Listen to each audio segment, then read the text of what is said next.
Good morning, Red Bank High School. We're not on our normal set today. In fact, we're more than 2,000 miles away from Chattanooga. We are coming to you from Los Angeles, California.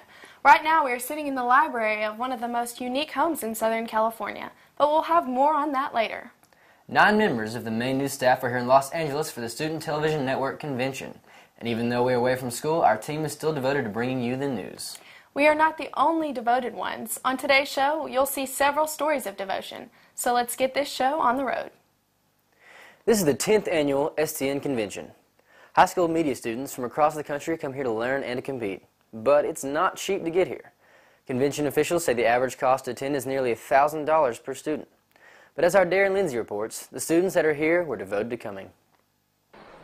Many media students from all over the United States have made the trip to Los Angeles, California for the National Student Television Network Convention this year. For some, the trip was easy, but for others, I found that it was a bit more difficult. Hi, my name is Mr. White. I'm from Ridgecrest Intermediate School. We run RNN, and it's nice to be here at the convention, getting my middle school students to show a little dedication and come here to learn has been a little bit difficult, but now that they're here, they're having a great time. I'm Gary Graham, and at Red Bank High School we had a fundraiser where we sold candy to help fund our trip to STN. And personally, I wasn't able to afford the trip to STN, so by selling candy, I was able to pay for my entire trip. And if it weren't for the fundraiser and my teacher, Mr. Wagner, setting up the fundraiser, I wouldn't have been able to come to STN this year. I'm Heather Peters from Geneva High School in Geneva, Illinois. We were supposed to fly out to California on Tuesday, but there was a huge storm that decided in March to show up and dump 8 inches of snow.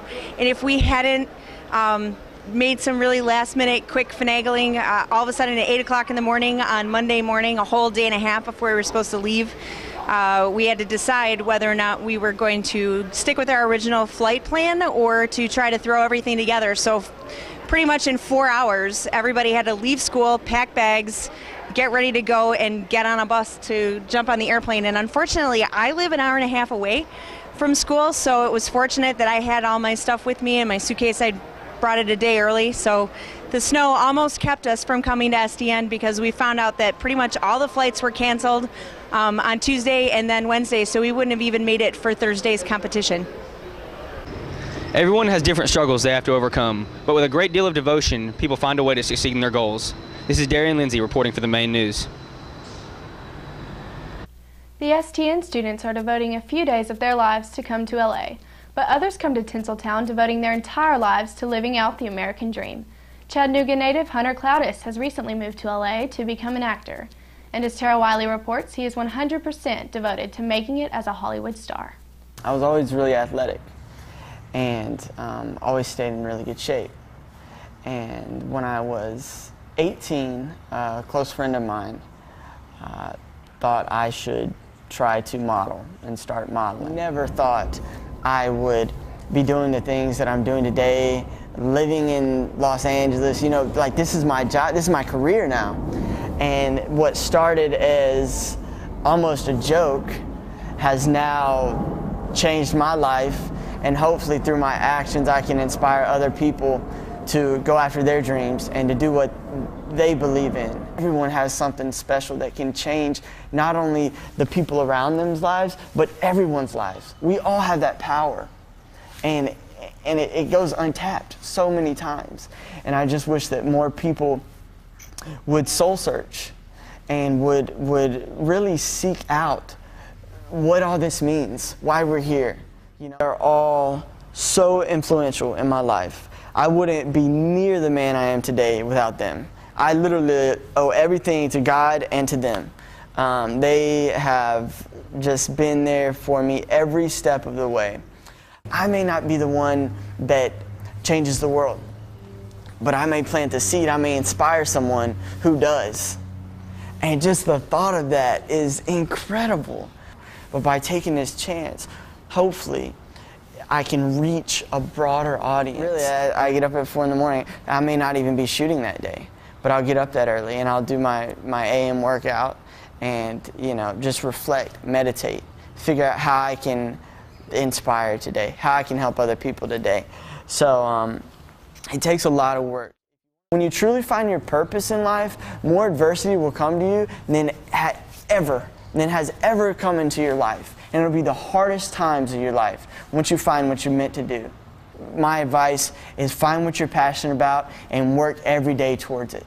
And don't give up on it. Never give up on it.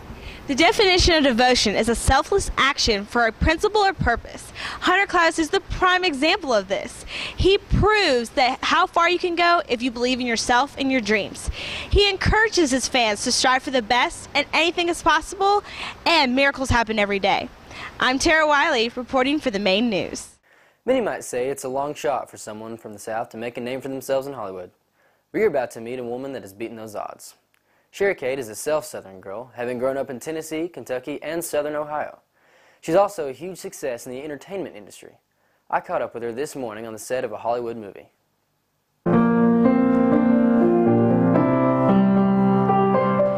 For the last 47 years, Sherry Cade has been writing music. Her life has revolved around it since she was 3 years old. Sherry's devotion to her passion, even through troubles, is the reason why today she's a successful Hollywood composer. Very early in my career, my music was heard by a huge executive at Disney, and I thought, oh, this is it. I'm going to get this big film job. And he was just a really great guy. But he was able to explain to me that even though I might be able to handle it creatively and even in a business manner, that, and he was very tactful about it, that he couldn't just hand me this big job. That I didn't have, I had some experience, but that it really wasn't my turn. And I think that that was a really great lesson to learn at that time.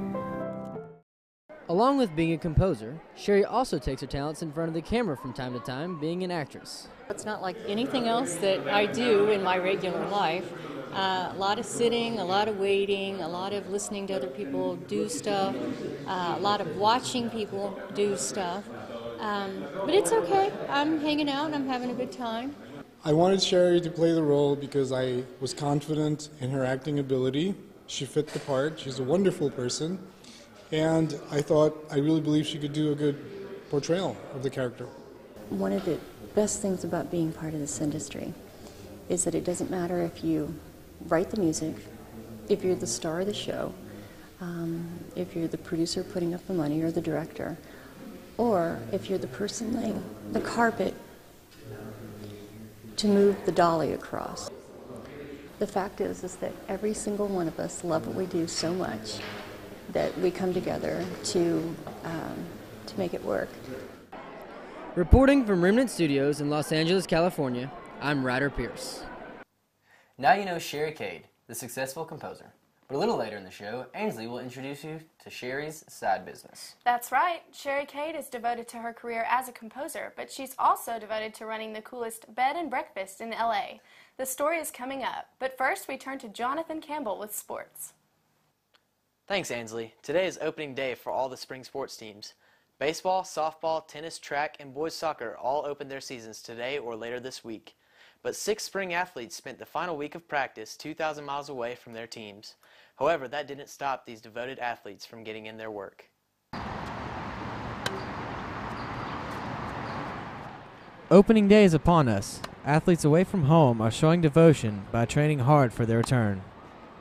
Back home, our team's been practicing hard, working hard, getting ready for opening day here. We've been out in LA all week, and even there I was waking up early, getting ready. I'd go run, play a few matches of tennis, work on my ground strokes. I mean, it's just all about devotion, staying devoted to your team, a team that you're a part of back home. Even though you're gone, you still have to put in the hard work, all the ground strokes, the serves, everything you need to do to perfect your game at tennis so that we can, climb to the top.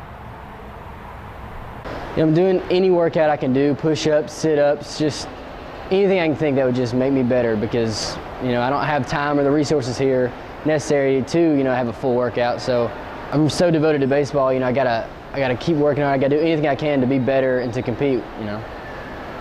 Running track it's really tough if you don't keep at it. If you don't stay devoted to it, then you won't get any better. And I find that it's important, even though that we're on vacation, for me to keep running and keep going and doing like relays and hurdles and pole vault. It's important to stay flexible and to keep your health and your strength up.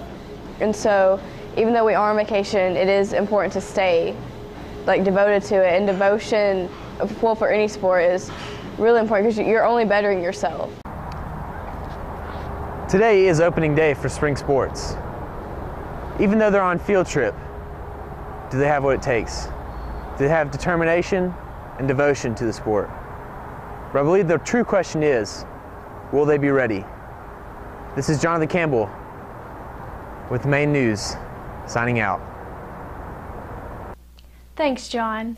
Well, we just introduced you to Hollywood composer Sherry Cade, but Sherry has a side business that she's equally devoted to. She is the owner of Sunny Gables, one of the most unique bed and breakfast facilities in LA. And for the guests that stay there, they get a full dose of Southern hospitality. Sunny Gables Estate was built in 1929. In 2006, Sherry Cade purchased the mansion to use not only as a home for her family, but as a bed and breakfast for guests as well. Sherry devotes herself to serving those that stay in her home and receives great joy in doing so. I didn't grow up saying, gosh, I'd like to run a bed and breakfast when I grow up, or I'd like to run a hotel. It's not anything that I have any kind of training in. The house structure itself, it's beautiful, and it's historic, and we are a historic property. I've been hosting guests the entire time that I've been here. So actually out of a necessity,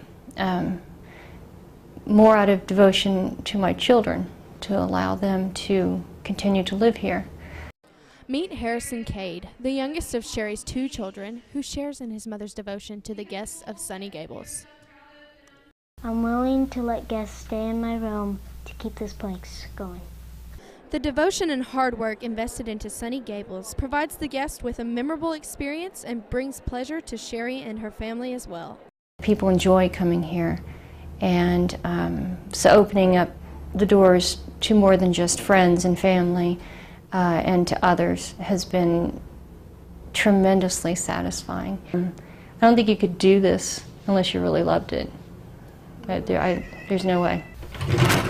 From the luxurious Sunny Gables, this is Ansley Hilton, signing off.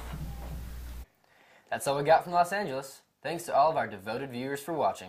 We'll be back home for tomorrow's show. From the City of Stars, this is the Maine News, signing off.